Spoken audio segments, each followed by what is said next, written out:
அன்பு மலர்களே. அன்னைக்கு எம்ஜிஆர் பாடத் தொடங்கின நொடி நாடி நரம்பெல்லாம் முறுக்கேறி இப்ப நான் ஏதாவது சாதிச்சே ஆகணும். என்ன செய்ய? இமயமலையை கொஞ்சம் லெஃப்ட்டுக்கு மாத்தவா, குமரிமலையை கொஞ்சம் ரைட்டுக்கு திருப்பி வைக்கவான வெகுண்டெழுந்த மாமாக்களையும் சித்தப்பாக்களையும் அண்ணன்களையும் தம்பிகளையும் பார்த்து வளர்ந்த பார்வையாளர்கள் அத்தனை பேருக்கும் என் பணிவான வணக்கமும் தமிழ் புத்தகங்கள். யோசிச்சு பார்த்தா இந்த உலகம்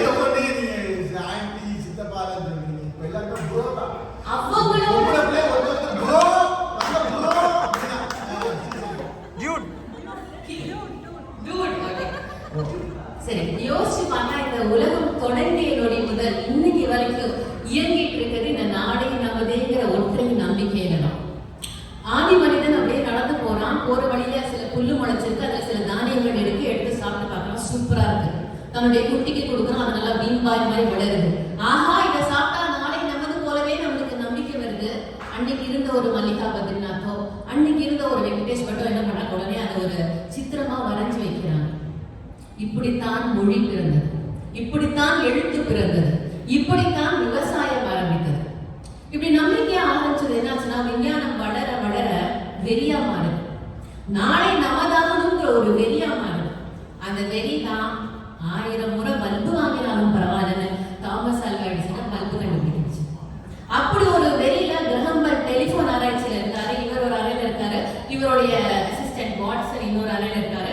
2 பேரும் பேச முயற்சி செஞ்சுட்டு இருக்காங்க. இந்த வாட்சன் வந்து ஒரு பேட்டரி அங்க வச்சுட்டு போயிருக்காரு, அதோடைய ஆசிட் கிரஹம்பெல் மேல கொட்டிடுச்சு.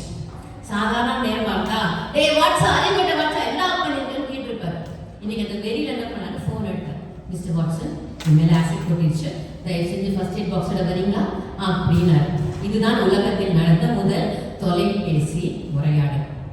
இப்படி நம்பிக்கையாக தொடங்கி வெறியாக மாறிய அந்த சொற்றொடருடைய தாக்கம் இன்னைக்கு நம்ம கிட்ட இருக்கான்னு யோசிச்சா இருக்கு. கொஞ்சம் டோன் மாறிடுச்சு. அன்னைக்கு நாளை நமது, இன்னைக்கு நாளைக்கு நம்ம தான் பார்த்துக்கலாம் அப்படிங்கிற மெத்தவசல பேட்டையும், நாளைக்கு நம்மதா அப்படிங்கிற சந்தேகம் பல பேர்கிட்டையும் பார்க்க முடியுது. அப்ப இதெல்லாம் மாறி பழையபடி ரீசெட் ஆகி அது நம்பிக்கையா வர நம்ம என்ன பண்ணணும் தெரியுமா? எல்லாரும் முதல்ல வீட்டுக்கு போகணும். வீட்டுக்கு போய் இந்த பாட்டை திரும்பி கேட்கிறோம். வாலியன் சொல்றாரு, நாடே நமதே, இந்த நாடும் நமதே. எவன் ஒருத்தன் இந்த நாடை தன்னுடையதா நினைத்து இந்த நொடியில இருந்து நாளைக்காக உழைக்கிறானோ அவன் தான் ஜெயிக்க போறான். நாளை அவனதான் போகுது. மகாபாரத கதை எல்லாருக்கும் தெரியுமா? டிவியில் போய் பாருங்க. பாண்டவர்கள் எத்தனை பேரு? 5 பேர். கௌரவர்கள் 100 பேர். கௌரவர்கள் கிட்ட பணம் இருந்தது, பதவி இருந்தது, படை இருந்தது, பெரிய பெரிய ஜாம்பவான்கள்லாம் இருந்தாங்க. இவங்க எல்லாத்தையும் இழந்துட்டாங்க. நாடு போச்சு, பணம் போச்சு, பதவி போச்சு, பைசா பிரயோஜனம் இல்லைன்னு கொண்டாடி கடை ஊத்திட்டோம். அப்படி ஒரு கொண்டாடியை கூட்டிக்கிட்டு 13 வருஷம் காட்டுல இருக்க வேண்டிய நிலை. சும்மா இருந்தப்பாடா? என்ன காசி நகரத்துல கேட்டாக, மகத நாட்டுல கேட்டாக, என் கிரகம் ஒரு கூட வந்து குப்பை போட்டு தினம் அழுது புலம்பி இருக்கா. இதெல்லாம் எவ்வளவு ட்ரிகர் பண்ணுங்கிறது திருமணம் ஆண்களுக்கு தெரியும்தானே? அதையும் மீறி அவங்க ஜெயிச்சாங்கன்னா காரணம் என்ன? போன நிமிஷத்துல இருந்து அடுத்த 13 ஆண்டுகள் கழித்து நடக்க போற பௌருக்காக அப்பவே பயிற்சி எடுத்துருக்காங்க. தவம் செஞ்சு பல அஸ்திரங்களை பெற்றிருக்காங்க. நல்ல நண்பர்களை கொண்டு சேர்த்துருக்காங்க.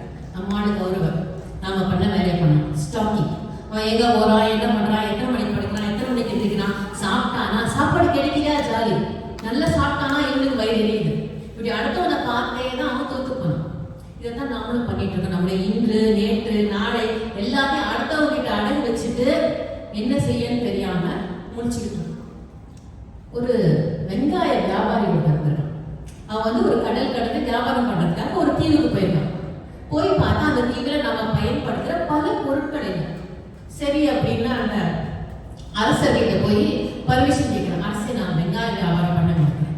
வெங்காயம்னா இப்படி உருண்டையா இருக்கும், உரிச்சா ஒண்ணுமே இருக்காது, வெட்ட வெட்ட கண்ணில் தண்ணி வரும், அதுலயும் மாமியார் வெட்டச்சுன்னா குடங்குடமா தண்ணி வரும். அப்படி ஒரு வினோதமான ஒரு காய்கறி, ஆனா சமைச்சா சூப்பரா இருக்கும்.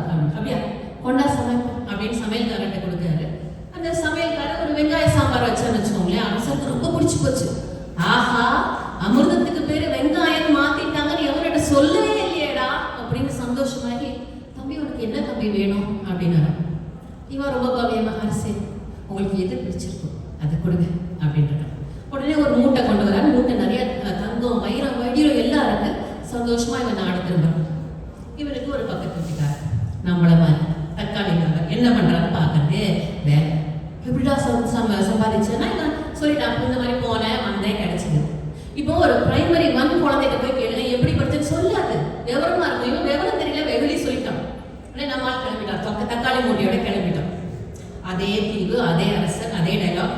என்ன கொண்டு வந்திருக்க? தக்காளி.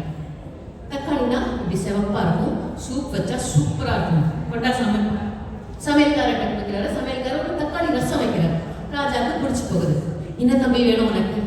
இவன் அதே வாய்ஸ் மாடுலேஷன், அரசே உங்களுக்கு எது பிடிச்சிருக்கோ அதை கொடுங்க அப்படின்னா ஒரு மூட்டை வருது. மூட்டையில் என்ன இருக்குது? அன்னைக்கு தேதிக்கு அரசருக்கு பிடிச்சது வெங்காயம். அதை நம்ம என்ன புரிஞ்சுக்கணும்னா, நம்ம கிட்ட இருக்க கொஸ்டின் பேப்பருக்கான ஆன்சர் ஷீட் அடுத்தவங்க கிட்ட இருக்காது. அதோட மேட்ச் பண்ணா நிச்சயமா ஃபெயில் தான்.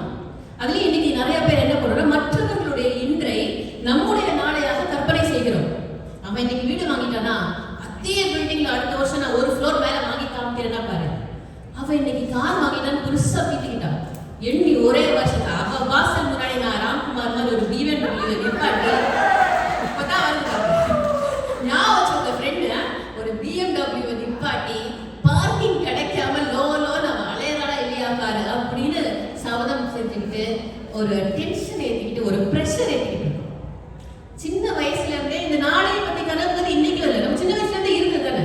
எனக்கெல்லாம் சின்ன வயசுல என்ன தோணா, நான் பெரியவளாகும் போது இந்த உலகத்துல கார் இருக்காது, பஸ் இருக்காது, ட்ரெயின் இருக்காது, ரோடே இருக்காது, எல்லாம் மேல போயிடும். என்கிட்ட ஒரு பறக்கிற ஷூ இருக்கும், பறப்பேன், மேல போக ஏர் டாக்ஸி, ஏர் பஸ், ஏர் ட்ரெயின் இன்னும் தான் எடுப்பேன். எனக்கு அந்த கனவு நிறைவேறல. ஆனா எனக்கு வருத்தம் இல்லையே. ஐயா நீங்க ஒரு 10 வருஷத்துக்கு முன்னாடி தொடக்க பள்ளியில படிக்கும் போது இதே மாதிரி உங்க கனவு கண்டிக்கிறாரு. 10 வருஷத்துக்கு முன்னாடி தொடக்க பள்ளியில படிக்கும் போது ரொம்ப ஓவர் அல்ல, அந்த கனவு நிறைவேற வருஷம் ஆயிடுச்சு தொடக்க பள்ளி முடிச்சு.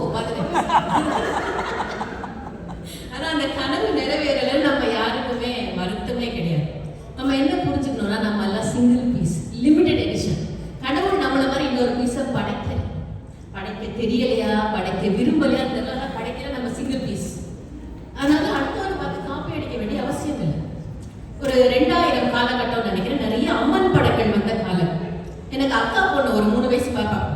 அவகிட்ட போய் கேட்டேன், பாப்பா நீ பெரியவளான என்ன வாங்கின? சித்தி நான் நினைக்கிறேன் நான் கோட்டை மாரியம்மன் வைக்கிறேன் அப்படின்னா. என்ன பாப்பான? இல்ல நான் இப்படி பார்த்தா இடி இடிக்கும், இப்படி பார்த்தா மழை பெய்யும், ஊரெல்லாம் வெள்ளம் வந்துடும், ஸ்கூல் இருக்காது, மேத்ஸ் எக்ஸாம் இருக்காது, ஜாலி அப்படின்னா.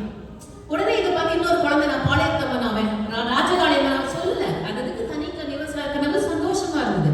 அந்த மாதிரி நமக்குன்னு ஒரு கனவை ஃபிக்ஸ் பண்ணுவோம், நமக்கு முடிந்த ஸ்பீட்ல ஓடுவோம், நாளை நிச்சயமா நமக்கு. ஆனா இப்படி ஊரெல்லாம் அந்த அவங்களே டாக்டர் ஆகும் நினைக்கும் போது நாம மட்டும் இல்ல, என் பிள்ளைய நான் அதுக்கு பிடிச்ச ஒரு நடன கலையோ, அதுக்கு பிடிச்ச ஒரு சமையல் கலையோ படிக்க வைப்பேன்னு சொன்னா விமர்சனங்கள் வரும். விவரம் தெரியாதவன், தகுதி இல்லாதவன், அறிவில்லாத எல்லா விமர்சனம் வரும். எல்லாத்தையும் எடுத்துக்க வேணும்னு அவசியம் இல்லை. இப்போ உலகமே உலக போர் சீசன் 1 சீசன் 2 பார்த்துட்டு இருந்தது. ஒரே ஒரு மனுஷன், அரையாடை கட்டிய மனுஷன், இதெல்லாம் வேண்டாம், அஹிம்சை போதும்னா அவர் பார்க்காத விமர்சனமா. அதனால எல்லாத்தையும் தலையில எடுத்துக்க வேண்டிய அவசியம் இல்லை. ஒரு ஓவியன் ஒருத்தர், இது கடைசி கதை முடிச்சிருவேன். ஒரு ஓவியன் ஒருத்தர் தான் அருமையா வரைஞ்சான். அவருடைய ஆசிரியர் பார்த்துட்டு சொன்னாரு, நீ தான் உலகத்திலேயே சிறந்த ஓவியன், எனக்கு ரொம்ப பிடிச்ச ஸ்டூடெண்ட், ஒன்ன மாதிரி உலகத்துல யாருமே வரைய முடியாதுன்னா. இவனுக்கு டவுட், நம்ம ஃபீஸ் கொடுக்கணும் அதனால சொல்றோம்னா என்னவோ, நம்ம வெளியே போய் பார்ப்போம் அப்படின்ட்டு ஒரு அழகான ஒரு ஓவியத்தை வரைச்சு ஒரு சந்தையில கொண்டு போய் வைக்கிறான். வச்சிருந்தா பரவாயில்ல, கூட ஒரு போர்டு வைக்கணும், இதில் ஏதாவது தவறு இருந்தால் சுட்டி காட்டுங்கள் அப்படின்ட்டு போயிடும். மறுநாள் போய் பார்த்தா ஃபுல்லா கிராஸ் கிராஸ் கிராஸ், தப்பு தப்பு தப்பு தப்பு. டென்ஷன் ஆயிருக்கு, எடுத்துட்டு போறான். என்ன குருவே, இத்தனை வருஷம் உங்க ஃபீஸ் வாங்கியிருக்கீங்க, லட்சமா கொடுத்துருக்கேன், இப்படி பண்ணி வச்சிருக்கானே அப்படின்னு. குரு சொன்னா, நீ என்ன பண்ண, இதே மாதிரி ஓவியத்தை திருப்பி வர, போர்டை மட்டும் கொஞ்சம் மாத்திடு, இதில் ஏதாவது தவறு இருந்தால் திருத்தி விடுங்கள் எழுதிட்டு வா அப்படின்னா. போய் வச்சான். மறுநாள் ஓவியம் அப்படியே இருக்கு. அதனால எல்லா விமர்சனத்தையும் தலையில ஏற்றிக்க வேண்டாம். எது நம்முடைய முன்னேற்றத்துக்கு உதவுதோ அதை மட்டும் தலையில ஏற்றிப்போம். நிச்சயமாக நாளை நமது. என கண்ணதாசன் சொல்றாரு, உலகம் 1000 சொல்லட்டுமே, உனக்கு நீதான் நீதிபதி. மனிதன் எதையோ பேசட்டுமே, மனசை பார்த்துக்க நல்லபடி, உன் மனசை பார்த்துக்க நல்லபடி. அப்படி ஒரு நல்ல மனசை பத்தி ஒரு நல்ல மனுஷன் அடுத்து பேச வர்றதுனால இப்படி சொல்லி முடிச்சிட்டேன். தெளிவான மனசோட முன்னேற்றத்துக்கு சொல்லப்படும் விமர்சனங்களை மட்டும் ஏற்றுக்கொண்டு இந்த நிமிடத்தில் இருந்து உழைப்போம். நிச்சயமாக நாளை நம்முடைய வாய்ப்புக்கு